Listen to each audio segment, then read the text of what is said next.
کیا آپ ابھی تک جاب تلاش کر رہے ہیں، یا آپ کی جاب تو ہے لیکن اس میں پروموشن نہیں ہو رہی، یا آپ کے رزق میں اضافہ نہیں ہو رہا؟ تو آج میں آپ کے لیے 2 ایسے وظیفے لے کر آیا ہوں جس کے برکت سے اور جس کے پڑھنے سے آپ کے رزق میں اضافہ بھی ہوگا اور ایک اچھی جاب اللہ تبارک و تعالیٰ کے کرم سے ملے گی۔ پہلا وظیفہ ایک جاب کے لیے ہے۔ پہلا وظیفہ یہ ہے کہ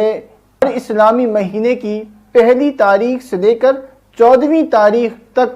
سورۃ الاخلاص، قل هو اللہ احد اللہ الصمد لم یلد ولم یولد ولم یکن لہ کفوا احد، سورۃ الاخلاص 1001 بار بسم اللہ الرحمن الرحیم کے ساتھ پڑھنا ہے۔ اور اس کا طریقہ کار یہ ہے کہ اس کو شروع کرنے سے پہلے 100 مرتبہ درود پاک پڑھنا ہے،